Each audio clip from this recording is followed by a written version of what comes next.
"90 years ago, the Virginia Farm Bureau made our local farmers a promise to protect and preserve a way of life they work so hard to establish. Today, our insurance agents work to protect all Virginians, not just farmers. We want to keep Virginia, Virginia. More information is at farmbureauadvantage.com. Today we're in Rapidan, Virginia, and we're visiting Battlefield Farms. They're one of the largest commercial plant growers in the state, possibly even on the East Coast.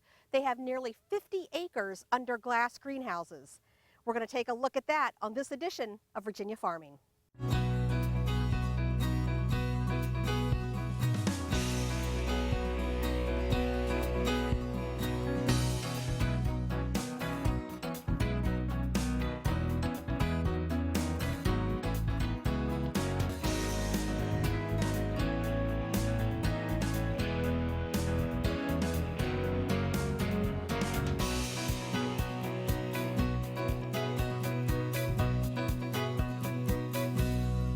So here we are in one of the greenhouses, one of many greenhouses here at Battlefield Farms, and we've caught up with Alan Waller, and Alan is the sales manager here at Battlefield. Alan, thank you so much for having us out. Our pleasure. This place is gorgeous and amazing. Well, thank you. We take pride in our facility for sure, so that's always good to hear. Well, and welcome. Thank you. I think my first question is, what hits me when we pull in is the size of this place. How many acres do you have here?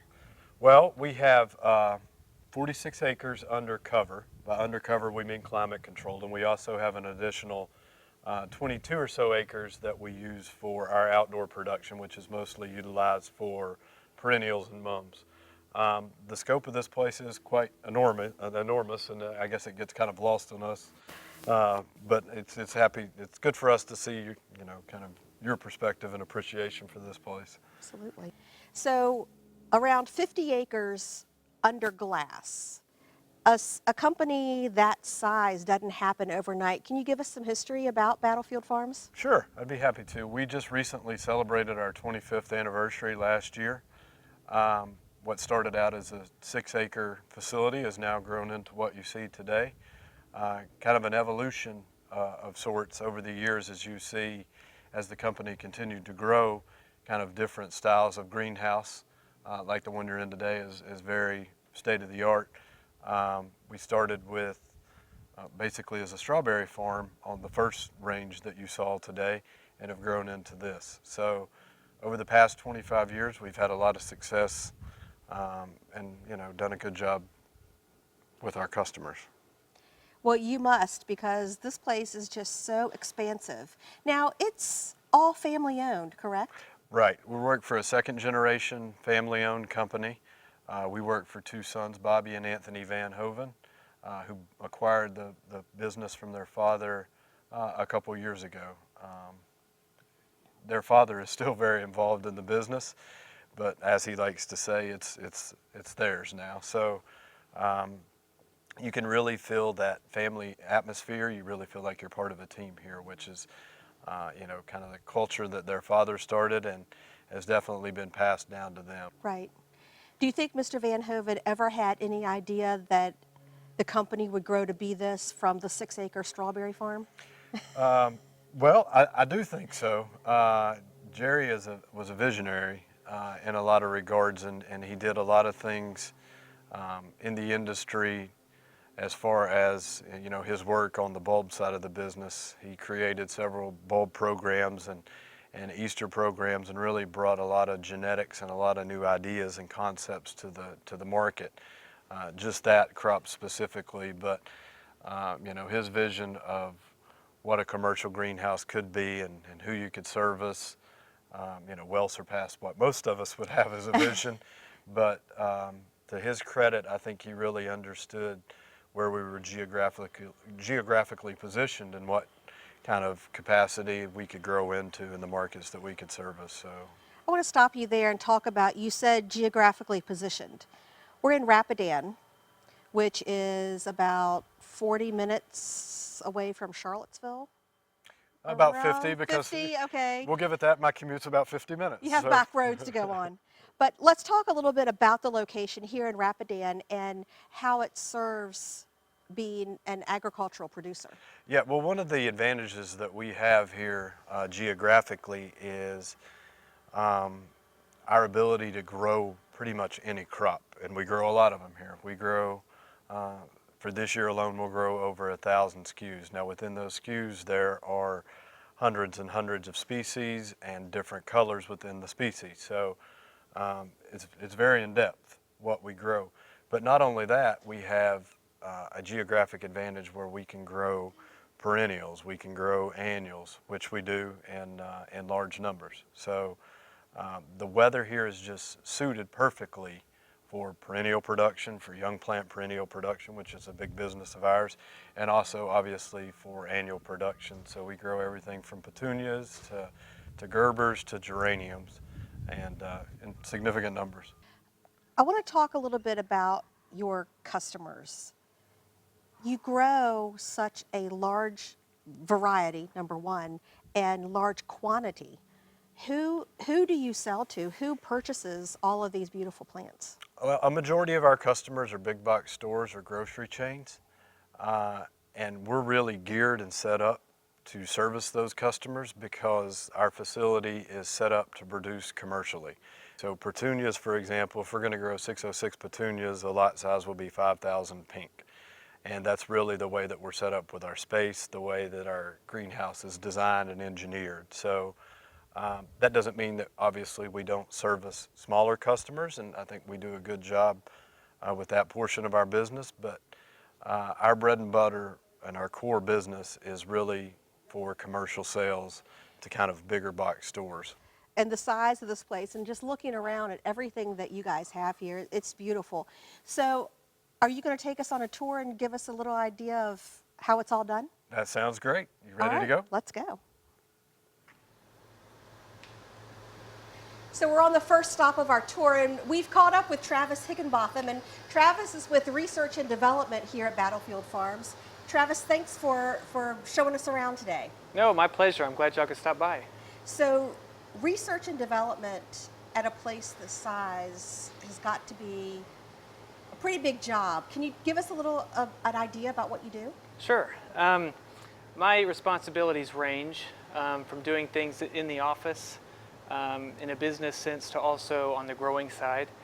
But mainly it's focused on new products, new innovations, kind of finding where our inefficiencies are here at the farm and correcting those. One of the biggest struggles that we're faced with as a company or a live goods producer is satisfying consumer demand with environmental impact, increasing quality at the retail level, at the finish level, and just the ability of producing quality products year-round in regard to disease issues, consumer concerns, and things like that. Okay, all right. Let's talk a little bit about where we are now. What's going on here in this greenhouse? This is what we call Section 24. It's our propagation house. And propagation is kind of the beginning of where all of our plants start. How we do this is we either sow seeds or we stick cuttings. And cuttings are tips of mother stock plants that come from breeders. And we call that parental material. And so we get in parental material, either seeds or cuttings, and they come in here and they are sown or stuck in our propagation house. They can be in multitudes of different what we call liners, plug trays, based on the size of the cutting or the size of the seed, or some seeds come fused with multiple seeds. All these different things have to be taken into account when they come into propagation. And one of the reasons that we consider this our propagation house is because it's the most environmentally controlled house in our greenhouse. Okay, tell us a little bit about what goes on here in these greenhouses and how they work. Sure. That's one of the fun parts of being in this industry, having the ability to manipulate the environment to fit the species that you're trying to grow. So in this house specifically, we have the ability to manipulate temperature, airflow, light, humidity, even to soil temperature. And how we do that is we have a system called Priva. It's an environmental system that controls everything. And we have certain points that we choose on this system to manipulate all these different factors. in order to get the plant to root and then develop into the plug that we want to transplant in time. Some species have different requirements for what's called photoperiod. And so as you can see in this greenhouse, we have what's called blackout curtains. And so if the days are too long to initiate flowering in that specific species, we can shorten the day by just blacking out the section. If some species need to produce roots and grow more leaves in the plug stage by having longer days, we can put light on our irrigation booms that pass by to extend the day. And we have misters all around that keep it humid so the plants don't transpire as much and can focus on rooting.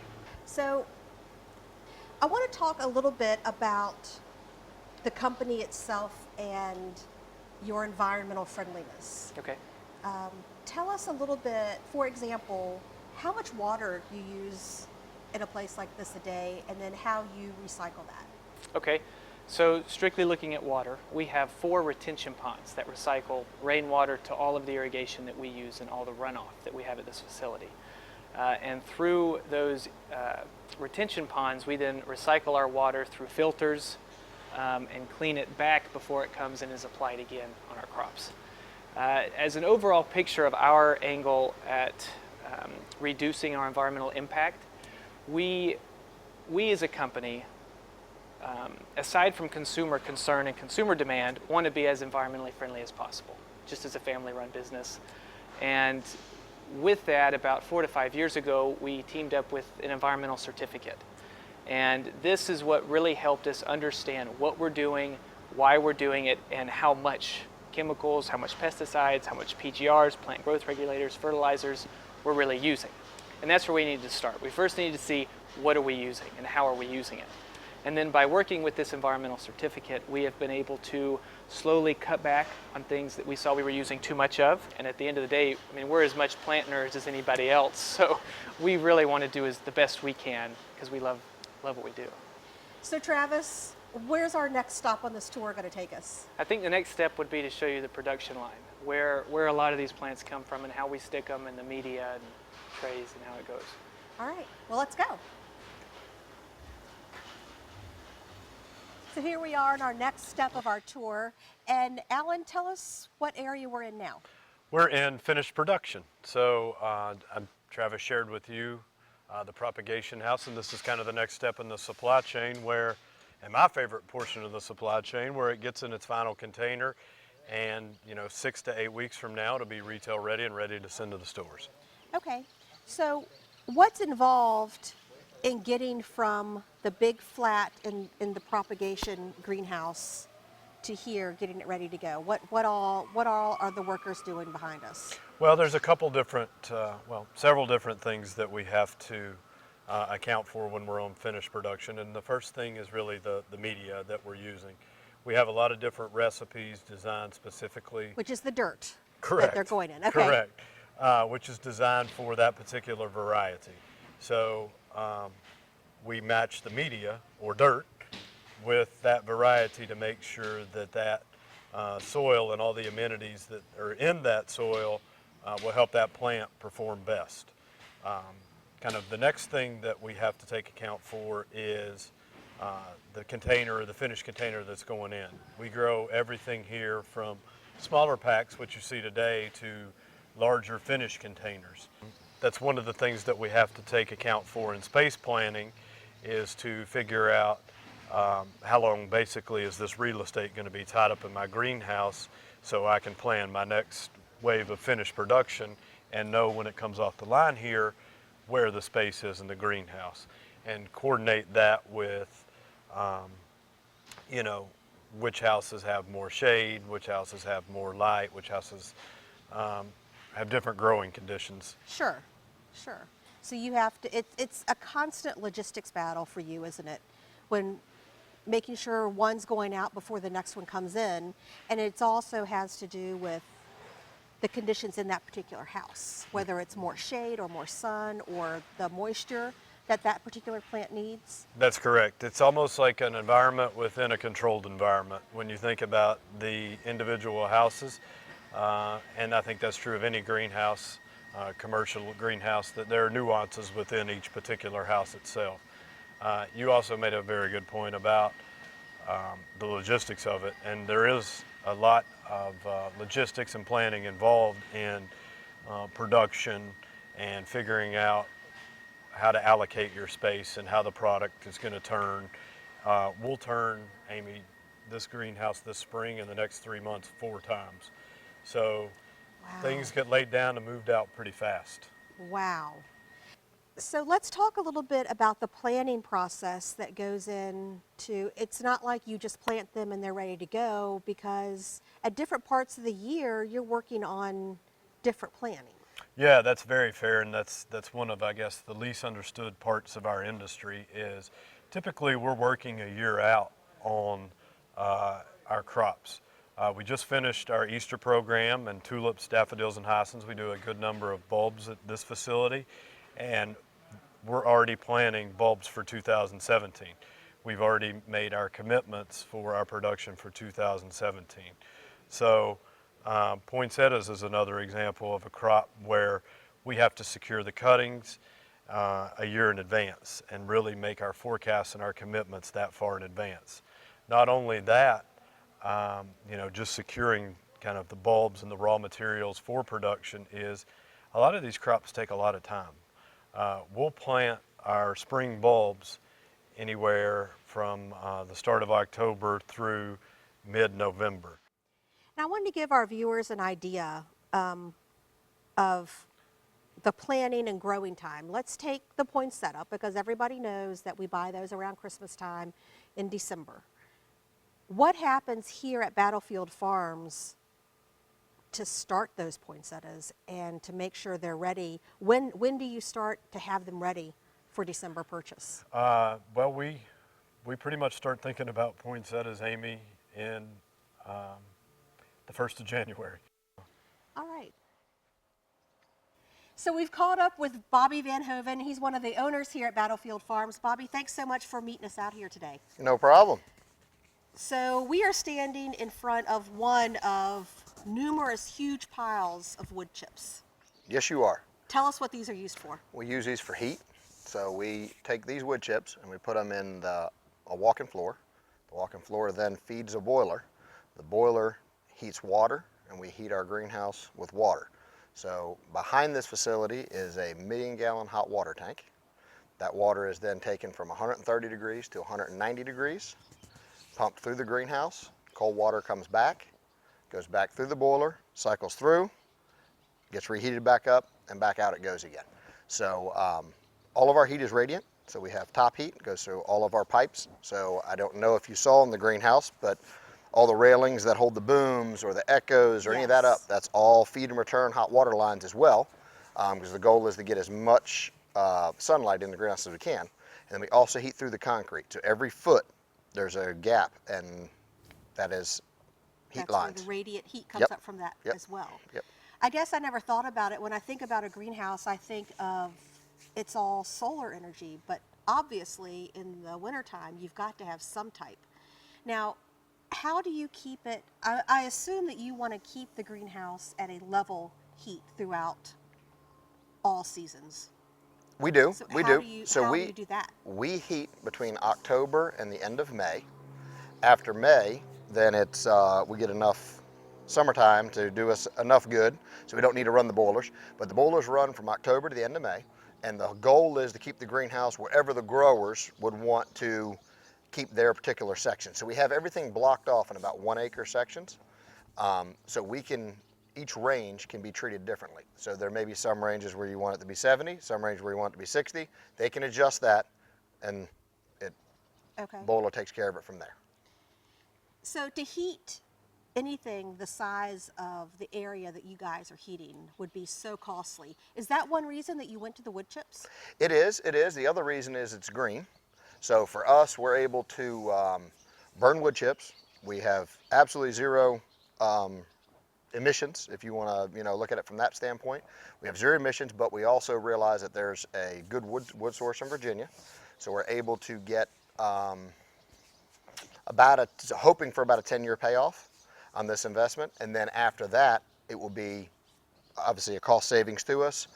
And then on top of which it's green energy. So we like being healthy for the environment. Well, thank you so much for having us out here today. We've toured just about everything there is to see. I think I'm going to make one more stop, but we sure appreciate you having us out today, and it's a gorgeous area. You guys are doing some amazing things. Well, thank you very much. So we've caught up with another Van Hoven brother, and Anthony is joining us now. Anthony, what's your role here at Battlefield? I'm the president of the company, so what I look over the most is the production side, the growing, looking over the financials. I do that kind of with my brother, who's my partner, and kind of keep everything in operations management going as far as the employees and human resources. Okay. Well, you talked about employees. How many employees do you have on site? We carry about 200 full-time employees all year long, and then in spring, this is our busiest time, we'll get upwards of 300. Wow, okay. One thing I wanted to address that we haven't talked about yet were the greenhouses themselves. For starters, who builds all these greenhouses? You have almost 50 acres under greenhouse glass. Who constructs all this? Well, we purchase our greenhouses from greenhouse construction companies. We have two uncles who are in the business that sell greenhouses, so most of the structures are from them, one of them. And then when we buy the greenhouses in, we build it ourselves. We have guys on staff that are capable of building the greenhouse. My brother Bobbie and my dad both oversee it, and they're both very good at making sure it gets done and completed on time and in the right way. So we do all the actual manual labor ourselves here. Wow. So when we talk about the greenhouses, Travis talked about how they have the shade that rolls out and the lights that can come on and the water arms that go down in water. But tell us a little bit about how all that works. It's all done by computers, correct? That's correct. We have a system throughout all of our 50 acres. It's called Priva. And this Priva system helps us control the environment. What we have throughout our 45 acres, it's split up into 50 sections or houses. Some of these sections are an acre and a half. Some of them are noticeably smaller. But it's a right around 50 different houses or sections, and each one has a Priva setup in there. And so each of these houses we can control differently as far as temperature goes, the amount of humidity that's in these houses, and also with the shading, the shade curtains up above, and the houses that have the lights, the lighting. And throughout different crops or different times of year, these things fluctuate. And what this Priva system allows us to do, it greatly helps us in giving these crops the optimum growing environment that they need so that we can make sure we are delivering the best product available to our customers and doing it in the time frame that we want to do it in. Well, it seems like you have a lot of demand for your plants and your flowers. What do you see for the future of Battlefield Farms? We see continued growth for sure. The millennials coming on are definitely getting interested in flowers and plants, and there's definitely a different spin on the gardening, on how they go about doing it. We're trying to tap into all of that and make sure that we are on the cutting edge of all the new programs and new ideas and getting things out there and getting feedback and also finding different plants and different varieties. And we work closely with breeders worldwide on anything from seeds to vegetative to bulbs to bare roots, on continuing to try to come up with new plants, new ways to grow them, better ways to present them and market them, and hopefully we can keep performing like we have been and keep progressing and stay ahead of the curve. And so are there more greenhouses to be built in your future? That's the long-term plan for sure, yes. That's amazing. Yeah. So you have 6 siblings in your family, and most all of you have kids. Are you raising your children to become part of this family business? I am taking a similar approach that I think that my father and mother took. When we were growing up, we were very involved in the greenhouse in the fact that we helped out. We came to work with my dad and did things. My kids both love to come to work with me whenever they can. I want them here if they want to be here and show them around. I'd love for them to get involved. It's what I love to do. It's my passion. However, I'm going to support them in anything they want to do. But for sure, if they want to get involved, then they are more than welcome, and I would love it if they did. So. That's amazing. Well, I wish you luck, and I hope your kids do join in the family business because you guys have got something really great going here. Thank you. Thank you so much for taking time out to talk with us today. We greatly appreciate it. You're welcome. My pleasure. So here we are in the last stop of our tour. Obviously, this is the shipping department. This is the last stop the plants make before they are shipped off to the stores that have purchased them. I hope you've enjoyed this week's show as much as I've enjoyed being here bringing it to you. Thanks for watching, and we'll see you next week. 90 years ago, the Virginia Farm Bureau made our local farmers a promise to protect and preserve a way of life they work so hard to establish. We want to keep Virginia, Virginia. Anyone can be a Farm Bureau member, and there's a local Farm Bureau in every county. More information is at vafarmbureau.org.